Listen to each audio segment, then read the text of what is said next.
Hello, football family. Welcome into Huddle It Up Films, Week 11 already. Can you believe it? Baltimore Ravens 7-3, headed to Pittsburgh, familiar foe, battle for first place. Pittsburgh sits 7-2. Have already had their bye week, so this week's game will determine the winner, or the leader rather, of the AFC North through this first half of the season. Welcome in, guys. Really appreciate everybody out there. As you can see, I'm flying solo tonight, so I appreciate any and all comments in the chat tonight because I would love to have some talking points. Would love to go back and forth with you as Yuri. Schedule's been crazy, as you guys know. We didn't have a show last week. We're gonna go, just bar for bar and see what we can do. But there's so much to talk about in this matchup, so let's just jump right into it. Right into it. Huge game. The Ravens, of course, coming off that 1-point win in Cincinnati. Bengals went for two.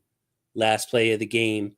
There's only 30 seconds on the clock. The Ravens had faced their largest deficit in almost 2 years, a 14-point deficit, scored on their last 4 drives, won that game. Heading into Pittsburgh, a completely different style team, completely different style matchup. As a matter of fact, these next 3 weeks, we face 3 top 5 scoring defenses. Pittsburgh, number 2 overall right now.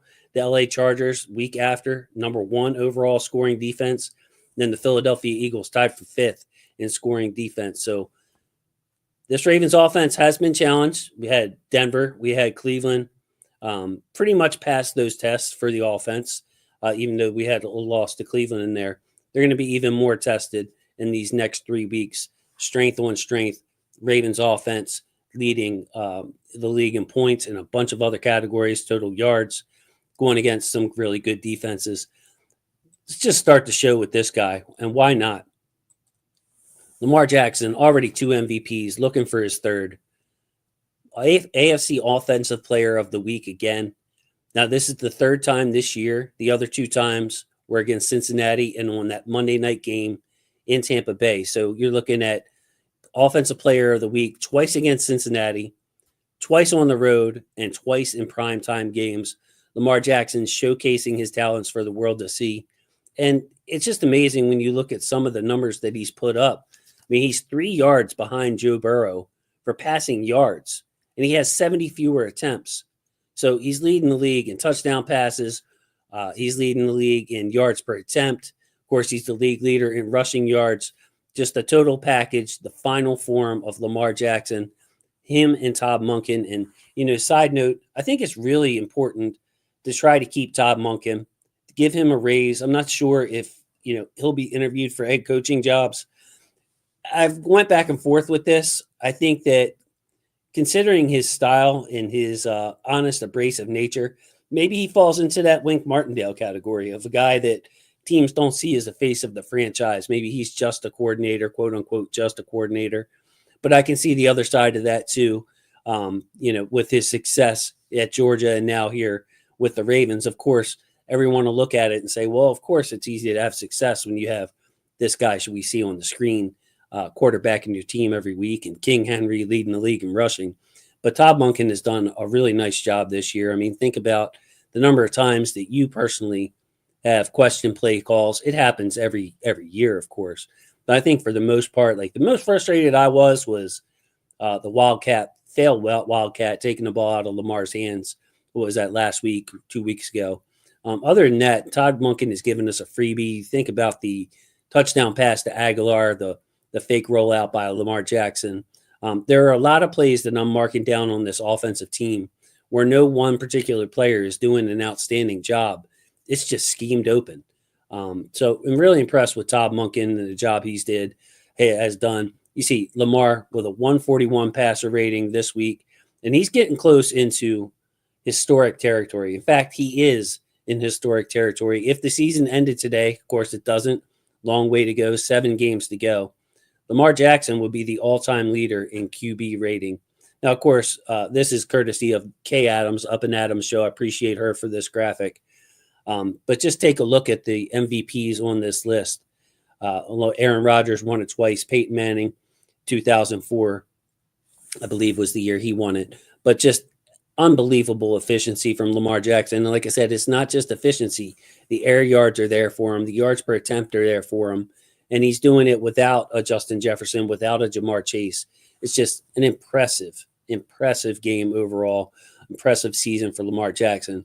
I want to bring up some of the guys in the comment. Really appreciate y'all for tuning in. Again, this is the first time I've ever gone solo. So it's a little bit new, uncharted territory for me. I could talk about Ravens all day, but it's kind of weird not having someone to bounce some comments off of. Alec Polianis, best friend of the show. Huge matchup. Can't wait for the breakdown. We got a lot of different possibilities in this, Alec. Really looking forward to exploring the personnel on both sides of this matchup. Cosmonaut Project, personal best friend. Football is family. And yes, Cosmonaut in our fantasy football league. Is this 2 years in a row now, Cosmo, that you've had Lamar Jackson leading him to, I believe, if I'm not mistaken, second overall, tied for the best record, but behind in points. But yes, he's doing great with his fantasy team with Lamar.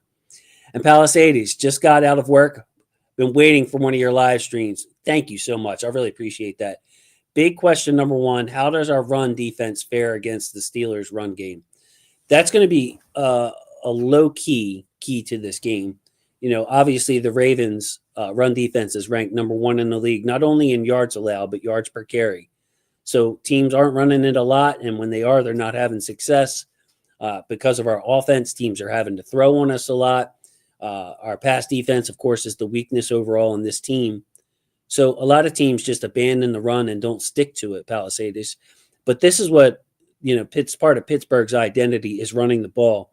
The Steelers will stick with the run. They are 8th in the NFL in rush yards, but they're 23rd in yards per carry. So despite not being efficient at running the ball, despite being the bottom third in the league in yards per rush, they are 8th overall in rushing, which just goes to show you that they will stick with the run. They won't abandon it. They have Jalen Warren back now, healthy. He started the season banged up. Najee Harris, powerful runners. Both of them are tough tackles. So one thing you know about this Pittsburgh defense or offense with Russell Wilson is the deep ball is back. You have George Pickens. You have Mike Williams added to the team, downfield threats. So it's a lot of running the ball, and they're going to take their shots downfield. I feel a lot better in this matchup, Palisades, with Travis Jones back healthy. I think that there is a huge drop-off between Madubuike, Travis Jones, and now with Broderick Washington coming in. Brent Urban will be back. Of course, Michael Pierce is still out. But the difference between that first team defensive line and the second team defensive line is just a big drop-off. We're going to need a lot of snaps from Madubuike and Travis Jones, especially until Michael Pierce is able to get back. When you look at our four-man rush, it's completely different with those two starters on the field. When you look at the run defense, there's also a different. Broderick is a pretty good run defender, but I think in many ways he has regressed his game the last 2 years since getting paid, really, which unfortunately has been a familiar theme on this defense. But yeah, I'm interested to see that too, because Steelers are going to take their shots downfield, but keeping them behind the sticks and in 3rd and 8, 3rd and 9 is going to allow the Ravens to get after the passer. And that's really what they need to do in this matchup. Our guy, Simply AS10. Love you, brother. Thanks for checking in. Unreal game to be at last Thursday. So I believe Simply, if you're still in the chat, some kind of ridiculous record. He is undefeated in games he has attended. Now, he's still kind of a young man over there, but I believe he's 12-0, 13-0, 14-0 when Simply AS10, the GOAT of highlight videos, is in the building at M&T Bank. Alec Polianis, Monk and Lamar marriage, I want to see. Yeah, I mean, the thing is, Lamar's comfortable in this offense. He's had more freedom than always. So if you say, all right, well, I want a young offensive mind in there. Let's revolutionize the offense. Let's take it up. I'm not Monken's biggest fan. Hey, I can understand all that, but the relationship between Lamar and Monken right now is allowing Lamar to play his best football of his career. So I think the continuity there would be really, really important. The Ravens really need to do whatever they can to keep Monken in the fold, in my opinion, over the next however long they can keep him. This week in Brother Jay. Yeah, this week in baseball. And Cosmonaut has had Lamar for 2 years. Palisades agree Travis Jones has allowed Matabike to wreak havoc. Seeing it on film a lot, um, when Travis Jones is not in the game, Matabike is getting even more attention. And we'll see coming up in this matchup of exactly where the Steelers' strengths and weaknesses are. And Travis Jones is really the engine to that front four. 13-0 with Simply in the building. Just an unbelievable record. Looking down at the Steelers, one of the things people are questioning is now they've won 4 in a row, but look at their wins. Take a look at their wins. Atlanta, pretty good team. Denver, pretty good team. Chargers, a good team. Raiders, not a good team, even though the Ravens lost to them. Jets are a mess. Giants are a mess. And they beat a good Washington team. They lost to Indianapolis and Dallas. So coming down the stretch, the Steelers have not played any divisional games. So I'm looking at their divisional games. That's 6 of them. Then they also have the Philadelphia Eagles on the schedule and the Kansas City Chiefs on the schedule. So a really tough close for the Pittsburgh Steelers. You're talking about the Chiefs, the Eagles, 2 of the best teams in their conferences, and then all 6 divisional games, which are always close. They're always dogfights. Of course, the Ravens are really good. The Bengals are better than a 4-6 team. And those Cleveland Brown games, you just never know how they're going to go, being a division game. So it's going to be a big test for the Steelers, and the Ravens' schedule is not very easy. They have the Eagles. Mentioned these 3 teams coming up with good defenses. Good thing for them is they're finished with Cincinnati. But these 2 games against the Steelers will more than likely determine the division. Just huge games. Going to Pittsburgh. They're going to be playing Renegade. It's going to be a hype crowd. Kind of glad it's a Monday game. And the other thing to consider in this game is that the Ravens have 3 extra days of rest to prepare. And I think that that could be a factor in this game, especially considering the injury report, which we'll get to. One thing I wanted to point out before the injury report is Nate Wiggins and the rise of Nate Wiggins. Now, PFF stats, sometimes take them, sometimes leave them. So I don't take PFF stats as the Bible. But, there are some truth behind their stats. And in this, it's the tape matches these numbers. So lowest open target percentage, I don't know if they count that for 2 yards or 1.5 yards of separation or what is considered open in the NFL. But a minimum 25 targets, you can see 1 out of every 4 plays or 3 out of every 4 plays, Nate Wiggins is covering his receiver. And like I said, it matches up with the tape. I think that Nate Wiggins has come along nicely. The strengths, obviously his speed. You saw some forward break on the ball. Nice play against Jamar Chase to break up a pass across the middle. So when Nate's eyes are forward and he breaks on the ball, his speed shows up, his quickness shows up. When he is trailing in coverage, press, bump, and run, he is right with the receiver, right in his hips.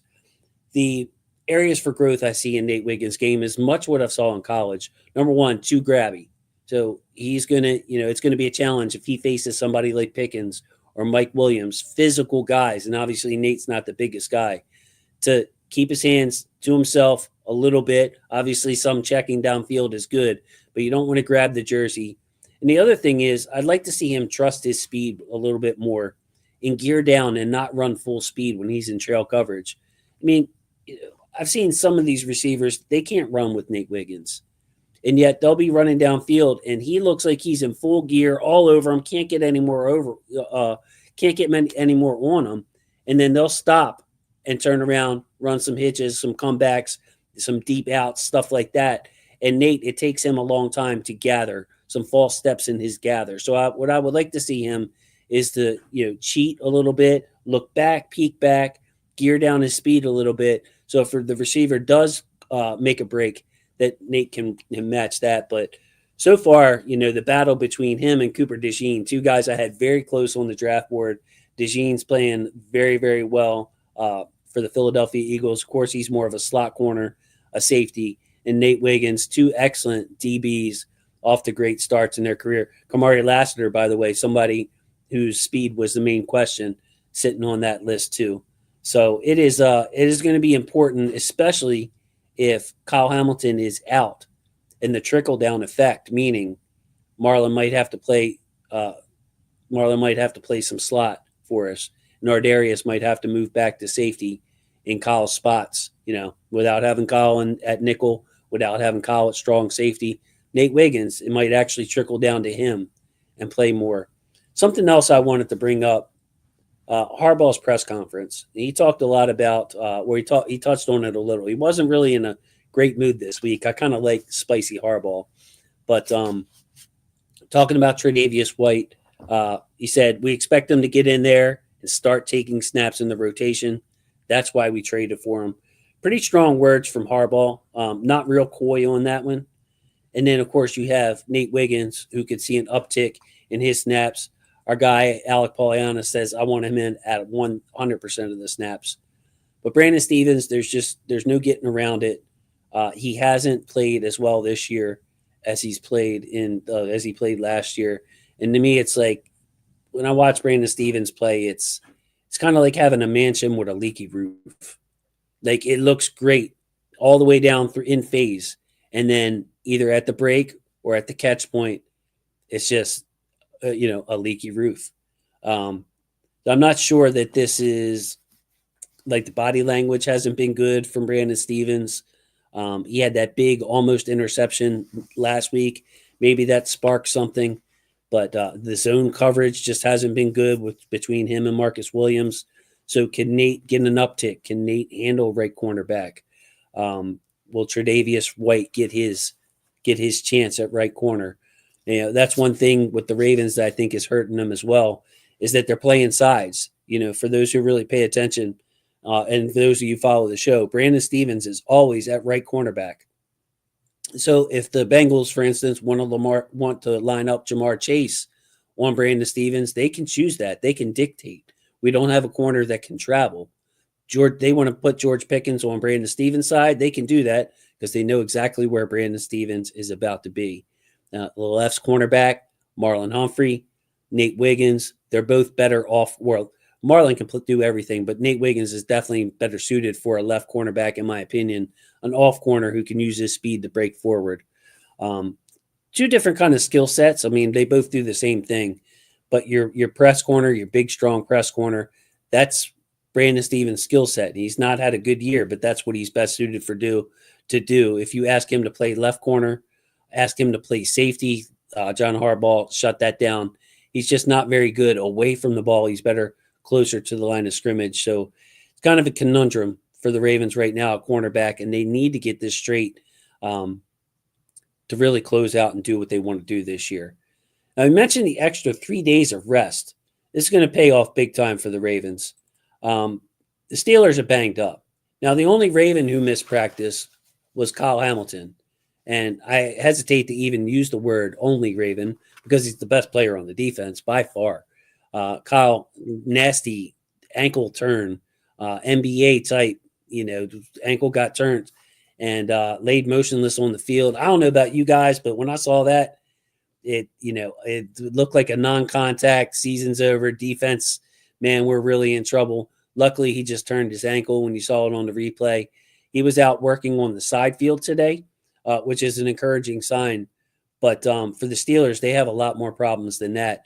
Number one, Alex Highsmith, almost called him Alec because of my buddy Alec there. So Alex Highsmith, Tomlin confirmed that he will not play. He's a week-to-week type situation. That is the Steelers' rush end, and that's really going to pay off for the Ravens because they already have to deal with T.J. Watt and a really good front four. So the Steelers will be without one of their best pass rushers in Alex Highsmith. They also had guys banged up during the game. Tomlin said that all these guys are scheduled to play. He wasn't worried necessarily. He said, of course, you have to see how the week progresses. But Van Jefferson, Dante Jackson, their starting cornerback, they're banged up. And the Ravens, of course, coming off a 10 days rest. So the Steelers are actually the more banged up team. The Ravens look a little bit healthier than the Steelers, which is great. Let's get into this matchup because this is really where the keys are. We are going to start with the Ravens on offense. I want to go through the highlighted guys first. For the Steelers, there's slot cornerback Beanie Bishop, undrafted rookie out of West Virginia, somebody who was borderline on the board, didn't make the board, didn't end up getting drafted.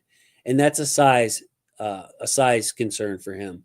He is the Steelers version, basically, of our Darius Washington. You're looking at somebody listed at 5'8", 5'9", buck 80, that type of player. But to be on the NFL field at that size, you have to be instinctive. You have to be an excellent football player to play with less than ideal measurables, disqualifying measurables for some teams. They won't even touch a guy that size unless you have blazing speed, which Beanie Bishop doesn't. He's made plays for this Pittsburgh defense. He's done really well against his competition. The issue this week I see for him is that the Ravens have slot receivers with size. So Isaiah Likely back at practice today. He missed last week, hamstring injury, covering a punt in a 41-10 game.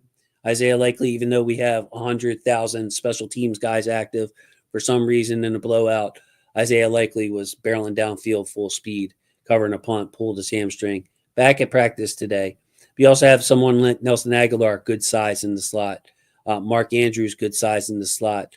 They can bring Kolar in. They can bring Ricard in for those blocking duties and have a tight end, have a big body in the slot. Of course, they can move Bateman to the slot if they want to bring Deontay Johnson in. A lot of options, but the rookie undrafted free agent, Beanie Bishop, really good year for the Pittsburgh Steelers, is going to be tested this week against the Ravens. Someone else who's going to be tested, Roger Rosengarten. Welcome to the Ravens-Steelers rivalry. What is your job? Well, your job is to block T.J. Watt. T.J. Watt, you look at some of the pressure numbers, the sack numbers, and they're a little bit down this year. I'm going to bring up the offensive stats for the Ravens down here in the Pittsburgh Steelers defensive stats. You guys can watch that. But, obviously the Ravens are going to use Ricard, Andrews, Kolar to chip on T.J. Watt to slow down his rush. The problem with T.J. Watt is even if you chip him, what he's going to do is just bull rush you off of that. Obviously, if you get chipped, you don't have a lot of time to burn the edge. The tackle's already set. You can't really set up a lot of pass rush moves. It's just a straight bull rush at that point. But T.J. Watt is extremely strong. The knock on Rosengarten coming out of college was his play strength, and of course, as a rookie, he's going to get stronger as his career goes. But you got a power rusher against a more of a finesse, quick-footed right tackle. So really important game for Roger Rosengarten. Again, I expect him to have major help in this game, but Watt is still a force, destructive force. And then in the run game, blocking a guy like that is no joke as well. So important game for Roger Rosengarten. Mark Andrews, highlighted. The reason I have him highlighted is we know a little bit about Deshaun Elliott. Excellent run defender, big hitter. Why wasn't he signed? Doesn't have a lot, or why wasn't he re-signed by the Ravens? Doesn't have a lot of range. You can get to him in coverage.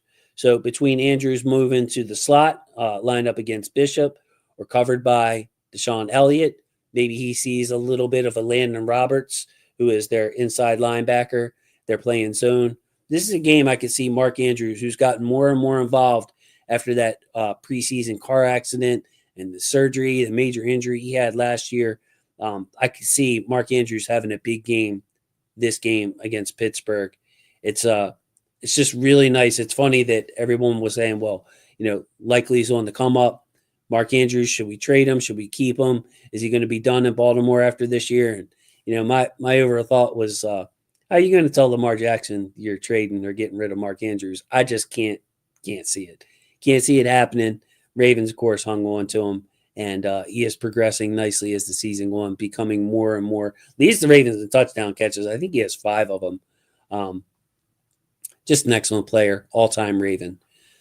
Highlighted Dante Jackson, the Steelers, off corner. Now, Joey Porter will travel. I've seen Joey Porter on both sides making plays when I watched the tape versus the Commanders last week.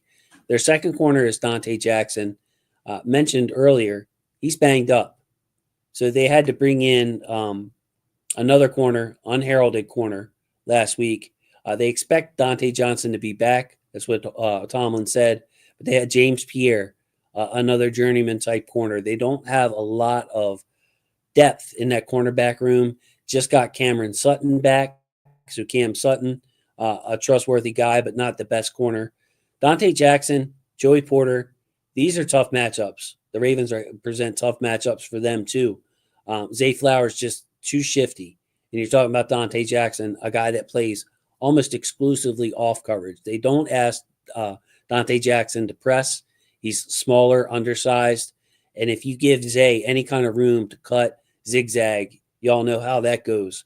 So I like the matchup for the wide receivers in this game too. Joey Porter, we saw against the Broncos game where Lamar had all those passing yards and all this passing success, and Patrick Surtain wasn't targeted one time. So we just avoided Patrick Surtain, ran up the score on the Broncos.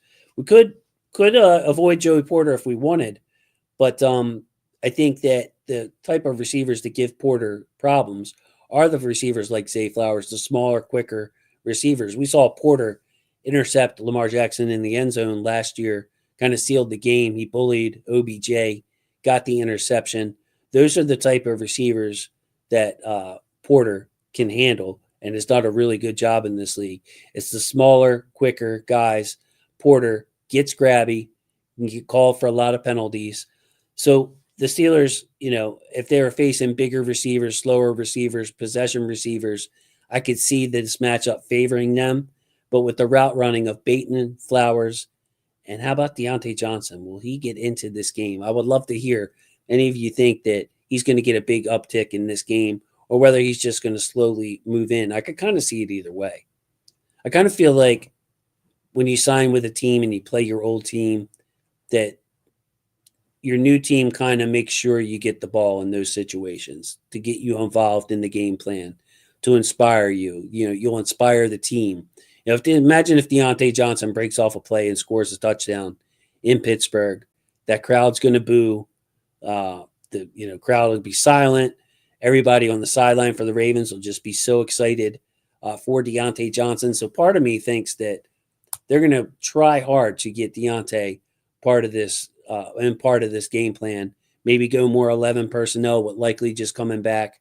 Go with Bateman, Deontay Johnson, Flowers, and one of the tight ends or Ricard, and just like Alec is saying, a revenge game for Deontay Johnson, who was shipped off to Carolina. That's pretty tough. And then, of course, comes to the Ravens. Now, when I look at the Steelers compared to other teams, it's their front four. I think that it's a huge break for the Ravens that Alex Highsmith is out of this game because, like I said, Preston Smith, Nate Herbig. Nate Herbig is coming off of injury. Those are the other two primary edge rushers. They also have former Raven Jeremiah Moon in the edge room. But pretty much there's a big drop-off between Alex Highsmith and Preston Smith and Nate Herbig. Those are the type of guys that you would expect with the type of year that Ronnie Stanley is having, that he could handle those kind of guys. And what that'll allow you to do is allow to help one TJ Watt. The interior of this Pittsburgh Steelers defense is really strong, though. Cam Hayward, guys know him. He's a challenge. Keanu Benton out of Wisconsin has really established himself, playing a ton of snaps. And when the Steelers go to a 3-4 and they have three defensive tackles in there, Larry Ogunjobi, the Raven Killer, is the other defensive tackle that they like to use. Now, Ogunjobi has been on the Browns. He's been on the Bengals. You talk to people from those teams. You look at his grades. They're never very good. But for some reason, when Ogunjobi plays Baltimore, he's a thorn in our side. And of course, there's still questions among that interior with Faalele, McCary. They have played well. They have stepped up their game, especially Faalele. But it's a big challenge with the Steelers front. Just being able, they have a big, strong defensive line.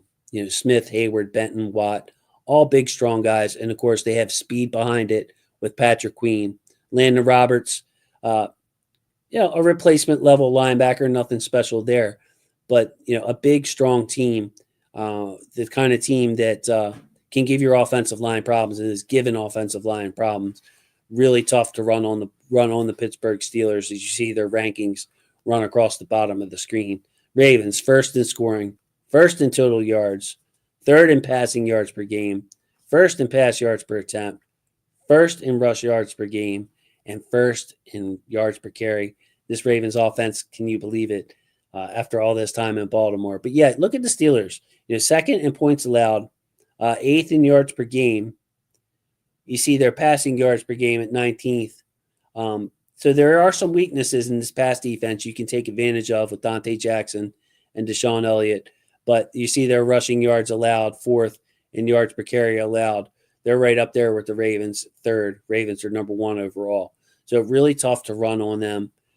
It's going to be important, in my opinion, to keep Derrick Henry involved in this game and to grind these guys down. We've had problems with Pittsburgh, and it's been basically down the stretch. Teams that have worn us down. Tomlin had that famous quote, if you just stick with the Ravens and keep playing them, they'll eventually fold. And that hurts feelings here in Baltimore. And, unfortunately for us, that's been true. The Steelers have won 7 out of the last 8 games. Of course, Lamar's missed a bunch of those games, but still, that's our division rival. Let's go on to some more comments here. Revenge game for Deontay Johnson. Simply is saying, shush the crowd after getting called Deontay Dropsons by the Yinzers. Yeah, see, that's what I'm talking about. A big play from Deontay Johnson could really, really turn this game emotionally. Palisades back in. Everybody talk about Watt. Whole time I'm worried about Cam Hayward versus our guards. Yeah, I mean, Hayward, much like Calais Campbell, ageless, bro. Like, it doesn't matter that Cam Hayward has lost some quickness or, older. His technique is just awesome. His strength is awesome. He's a tough guy to move. He's a smart player. So aging gracefully is Cam Hayward. And Jonesy in here. Hey, nice to see you, Jonesy. I appreciate you. Always appreciate when you comment on the videos that I put out. Mike Tomlin trying to throw our game off and make us think like that too. We just need to keep balling. Exactly, man. See, Tomlin's like his comments about Deontay Johnson or blowout. Well, I haven't really looked at him. He's not part of the game plan. Tomlin knows what he's doing, bro. He plays the long game. He knows exactly what he's doing. The Steelers don't need any more motivation. Deontay Johnson doesn't need any more motivation. The Ravens don't need any more motivation. Talk about a guy who doesn't need motivation. How about PQ? What do you expect from Patrick Queen in this game? I feel like PQ is going to make some plays because he always makes some plays. He's going to shoot the gap. He's going to understand the formations that the Ravens run. However, PQ tries to tackle Derrick Henry, he's going to get trucked. It's going to happen once or twice, 3 times in this game. If PQ meets Derrick Henry beyond the line of scrimmage, advantage Henry. If PQ can shoot a gap and get Henry before he gets started, PQ could have some tackles for losses. Also interested to see how he does in coverage in this Ravens defense against this Ravens offense. Obviously, Lamar Jackson, deadly over the middle. That's been a strength of his since he's come in the league. Lamar's been good since his rookie year over the middle. You got these targets over the middle. You got Zay working the slot a lot now. I love seeing that. So how do they try to exploit PQ in coverage?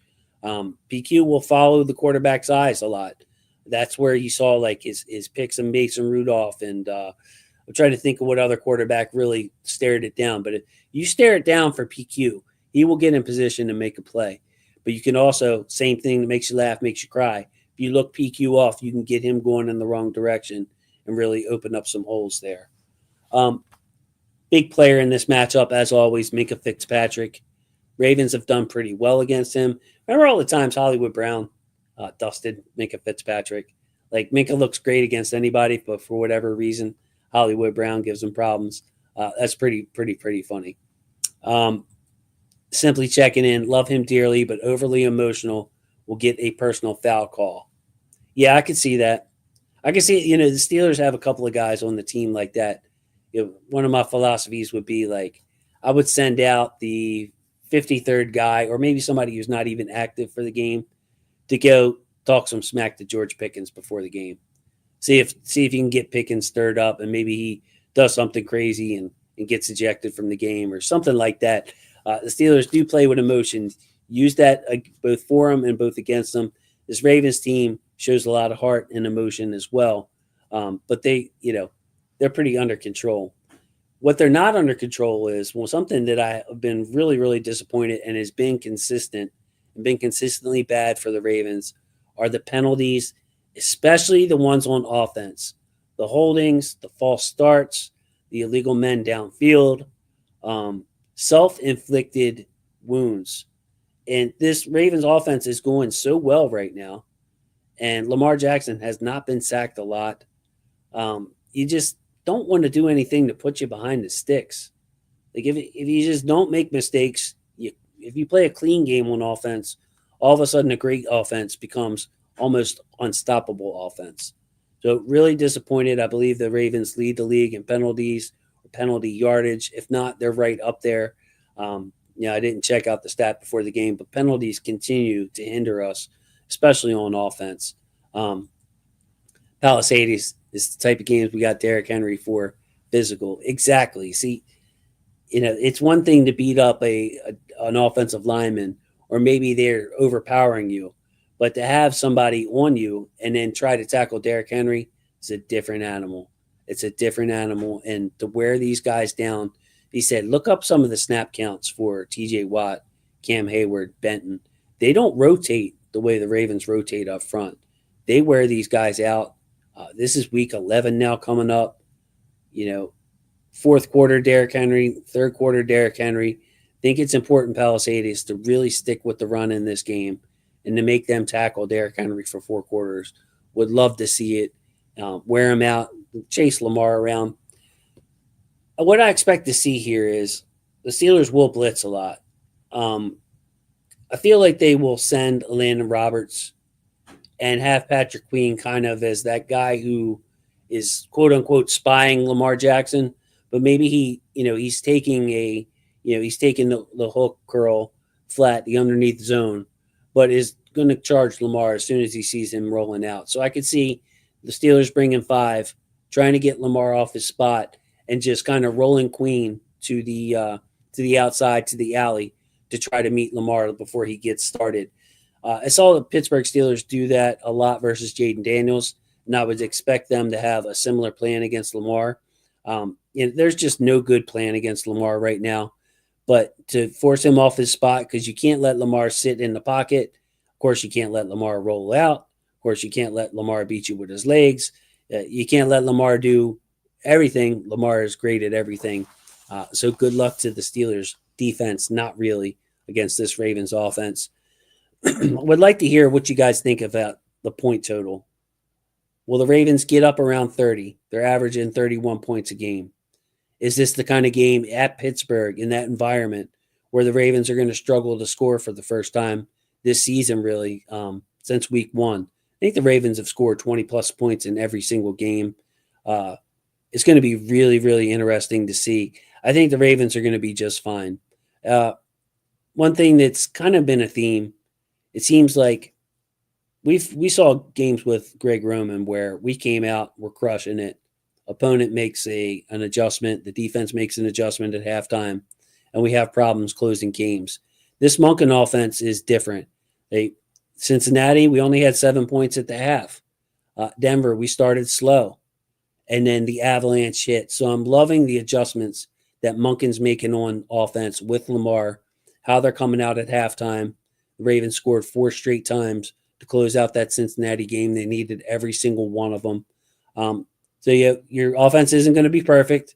You're not going to score 50 points every game. But for me, give me the offense that can adjust. If your initial game plan isn't working, find something that works. That's really important. Another really impressive part of the Monken-Lamar Jackson combination. What receiver do you think will have a good game? I feel like Bateman is becoming more and more important. You saw him with the game-winning touchdown the other day. He also had a first down on that drive. Zay Flowers could always break out. Tylan Wallace is the guy that I'm curious to see if he gets any more run. And with the season being as long as it is, something I was saying week 1, we saw Tylan Wallace in the preseason. He looked like the varsity among the JV. Remember how many problems the Ravens had scoring in the preseason? Guys weren't, the routes were all over the place. Miscommunication. Josh Johnson couldn't find anybody except when he targeted Tylan Wallace. Routes were sharp. Routes were crisp. Wallace getting his yak as he always does. And I remember thinking in week 1, week 2, look, Nelly hasn't played a lot. It's preseason, rest your starters. Why not give Tylan Wallace some run? He's coming off a hot preseason. Give him, a couple of targets. It doesn't have to be anything major. Give him some playing time. He's a great blocker too. Could Tylan Wallace be more involved? Could he be, passing, say, Nelly for that number 3 role as Deontay Johnson gets worked in? It's just really great that the Ravens have so many weapons in this offense. It's almost can't believe I'm saying it. But, without having a dominant receiver that people look at and say, yeah, I'm starting a franchise with this guy. Zay Flowers right now 5th in the league in receiving yards. So there's nothing to sneeze at. But, if you double up Flowers, you're leaving Andrews, you're leaving Likely, you're leaving Bateman. Now you have Deontay Johnson. And you have a guy like Tylan Wallace and Nelson Aguilar who could make their plays as well. Jonesy with the prediction. Thank you. So Jonesy thinks, 23-point game. That would definitely be well under, about a touchdown under the Ravens season average. As long as we get this dub, Jonesy, that's all I really care about. Great question by Jonesy. How do you feel about seeing Keaton Mitchell this early? I was nervous. I'm nervous. And quite honestly, I didn't like seeing him back on kick returns because I'm thinking, man, if you remember last preseason when he really started coming on the scene and looked like he was going to make this team, it was a long run down the right sideline and he popped the guy and, his shoulder he ended up on IR to start the year. And I'm thinking, all right, well, Keaton's not the biggest guy. You kind of want to manage his workload. It's probably one of the reasons he wasn't drafted, even though he should have been drafted, was on my draft board. But I want to manage Keaton and make sure that he's healthy and make sure that his leg is healthy. So, I was nervous about it, but, hearing him say this week in the presser that he's running faster than he was last year coming off that injury, you got to feel good about that. And I thought Keaton, by the way, was really humble when they asked him about, making an impact on this offense, Jonesy. I don't know if you heard it, but he's basically saying, Derrick Henry and Justice got this thing rolling. They are rolling. I'm going to work my way in slowly, basically, is what he was saying. And, work my way in and take advantage of the few opportunities that I get. So I think Keaton will be a part of this offense going forward.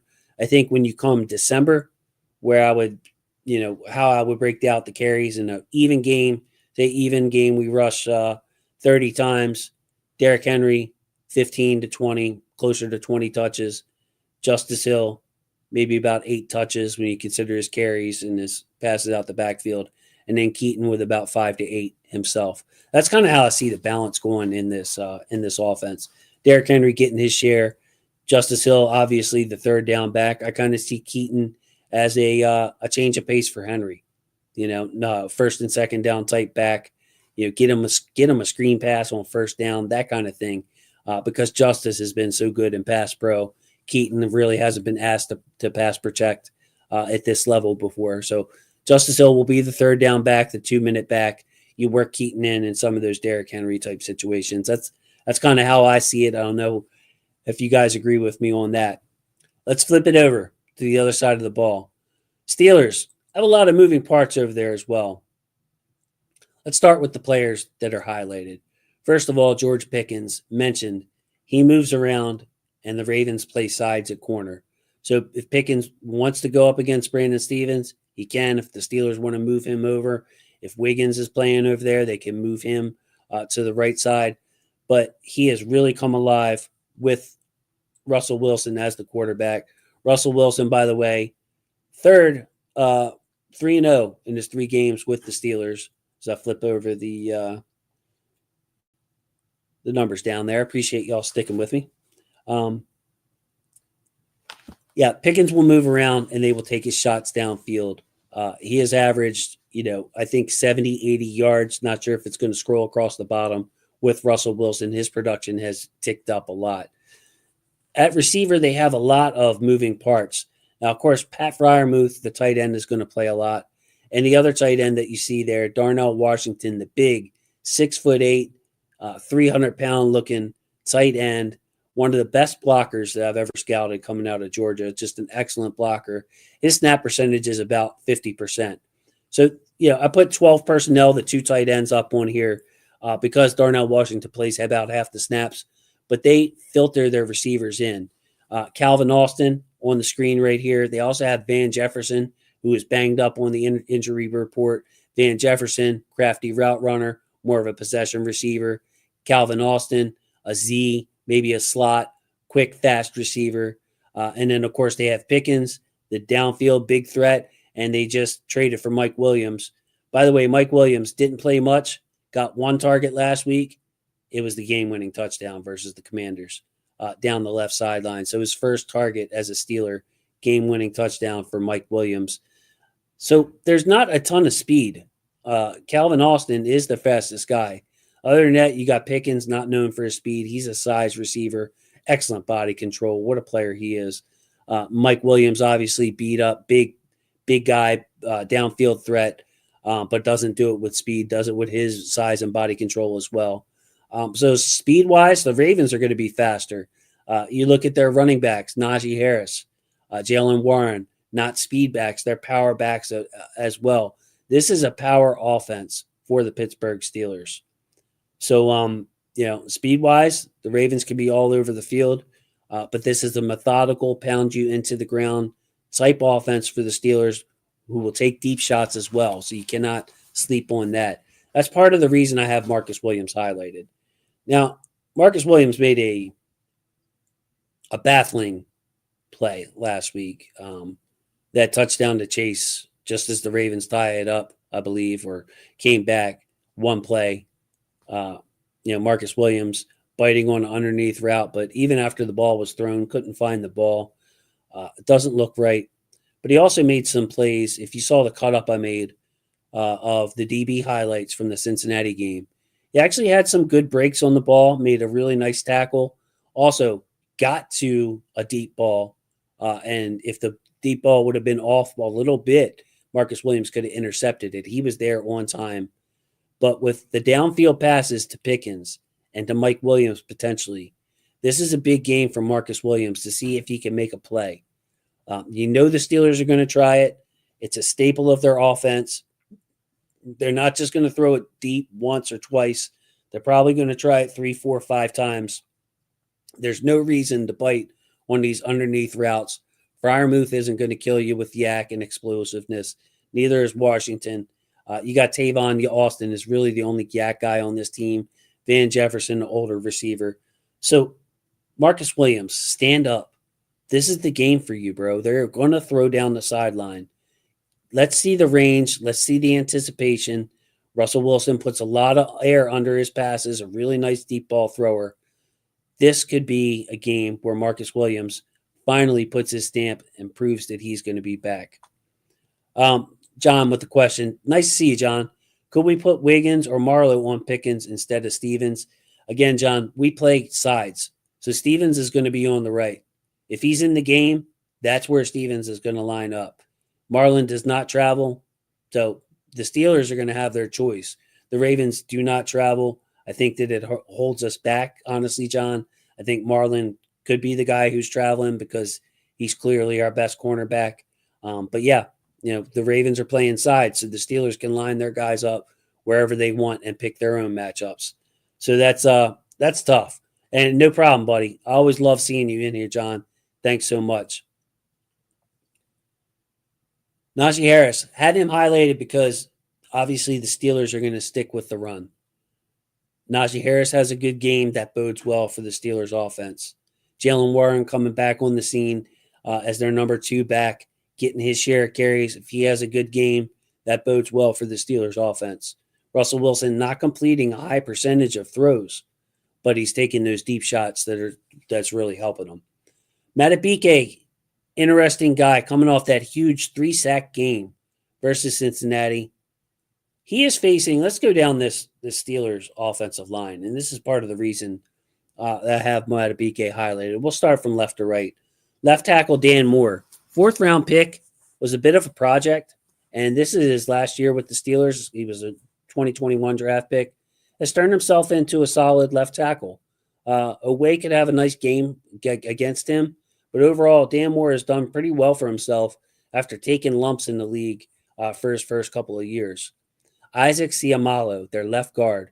One of my favorite players to watch on this Steelers team.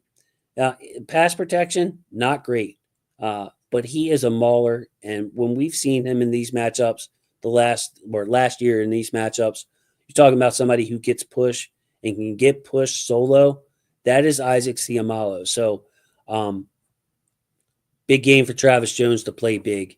Brent Urban back after the concussion when he gets in there. Him and Broderick have got to hold ground, or else they will run behind Suomalo. Really good player as far as run blocking, drive blocking, and really get some push. And if he gets to the second level, he can swallow up a linebacker too. So he's a great run blocker, not a good pass blocker. Center and right guard, two rookies for the Steelers, which is why I have Matabike highlighted. Zach Frazier, second round pick, I believe. Excellent center, prospect coming out of college, wrestler, just a tremendous athlete. And then Mason McCormick, I believe they got him in the fourth round. Let me check. Mason McCormick, fourth round pick for the Steelers. So you have two rookies there at center and right guard against Matabike coming off his best game of the season statistically. They're probably going to have to double Matabike.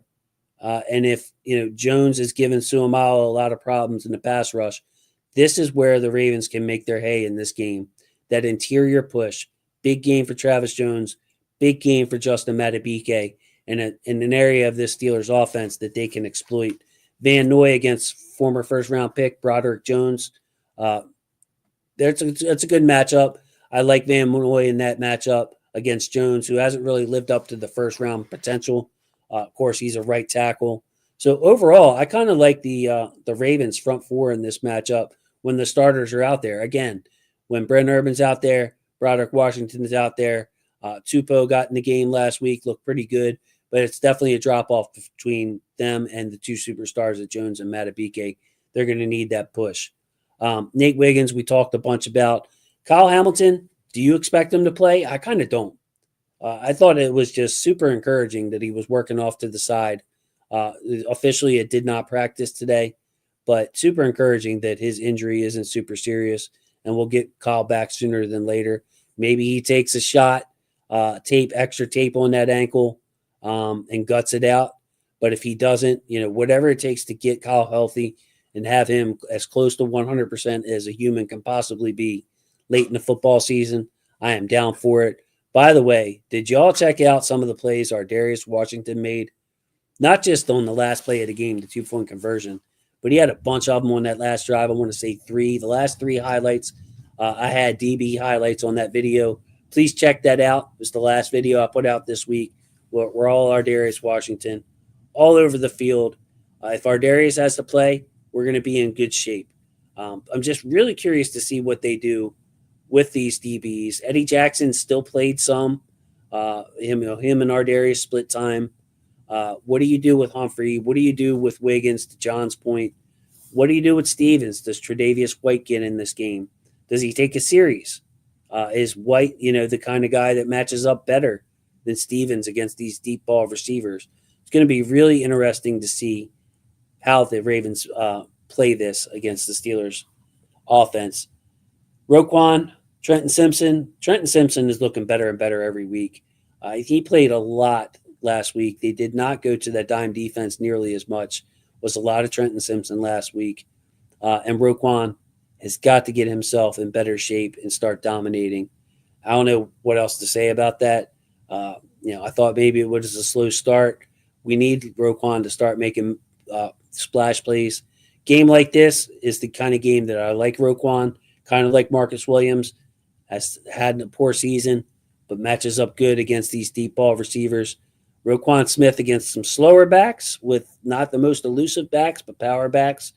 Roquan still got hit power. So you meet Najee Harris in the hole, meet Jalen Warren in the hole. If Roquan wraps up, he's still going to get the better of those matchups. So exciting game. I have a comment on Arthur Millette here from Palisades. He might have an uptick in slot stats this week too with Hamilton injury, and I kind of like it because Steelers don't scare me with speed. Exactly, and to Palisades' point, Teams are going after Millette deep. I think they saw what MVS did to him to end that AFC Championship game, and they're challenging him deep. One of the plays that Marcus Williams made on tape that I highlighted was Arthur Millette a few steps behind Marcus Williams racing over them. So, yeah, the Steelers don't have the speed in the slot unless they put Calvin Austin in the slot. That could give Millette problems. But, yeah, we might see an uptick there. And, Taurus, thanks for checking in, bro. Going solo tonight, hanging in there, doing my best. Appreciate you checking in, and hope you rewind it. Guys, look, hey, I don't usually get on people for this, but I'd love to see you like the video. Give it a like while you're here. Hit the notification bell. Not sure what's going to be happening going forward with the show. My friend Yuri is going through it right now. Parts unknown. Really trying to get things together. Nothing but respect for Yuri. Love Yuri. But as far as this weekly show, maybe I can't go live. Maybe I need a new partner. Maybe I do a tape show on Thursday. So click the notification bell so you don't miss it. Please give it a like. And all you have to do is subscribe. That's the only thing I really ask for support. So I really appreciate that. As I pull down the bracket, put my ugly face back up there. Nice Tauruses are out there. I appreciate you, man. I appreciate you. Thank you for the like. Thanks for all your support, Taurus. So we got one prediction in here. Jonesy, 23-17 Ravens. I'm not going to let the recent history scare me here. I'm going to let this season tell the story. I don't think the Steelers have been tested by an offense quite like ours. Atlanta's hot and cold. Denver, rookie quarterback. Chargers, grinded out type offense. Raiders, no. Giants, no. Jets, no. I think the Ravens put up their normal 30 points. What scares me is that these big plays by Russ and the penalties that the defense and the offense committed could keep this game close. So I'm going to go a little bit high scoring. I'll say Ravens. I'll give an odd number here. How about Ravens 29? That's a score you don't usually see. Ravens 29, Steelers 24. That'll be my prediction for this game. We will see. Any other predictions in here? John, coming in, great video. Really appreciate you, man. Thanks for your support. Not very comfortable going solo, but I'm doing my best. And, Jonesy, football is family, always a pleasure. Jonesy, love you, man. I know you've been here for a long time supporting this channel. The comments that you make under the videos, I always read them. See every comment everybody makes. I always heart them. Really appreciate that. And Palisades, thanks for joining in and helping me, man. For y'all that don't follow me on Twitter, X, whatever you refer to it as, I'm still kind of a Twitter guy. You see my @ there, @Huddle It Up Films. Follow me over there. Talk some ball, DM me. But with that, I want to say thank you to my football family. Love my football family. Looking forward to seeing any comments for those who are catching this on replay. Thanks for all the support in the live chat, guys. Love you so much. Go Ravens. Hey, let's get this win. Let's take first place. We got 3 more weeks until the bye, late bye. We got Monday Night Football next week. It's win at Pittsburgh, win at LAC. Get those 2 division wins. We'll worry about Philly after that. And let's take control of this division, guys. Let's hunt Buffalo down for that number 2 seed. They got a tough schedule. We're not going to make the number 1 seed because we already lost to Kansas City. Let's hunt that number 2 seed. Hunt that number 2 seed. Make things come through Baltimore. Go to Kansas City and get our revenge. And with that, good night, fellas.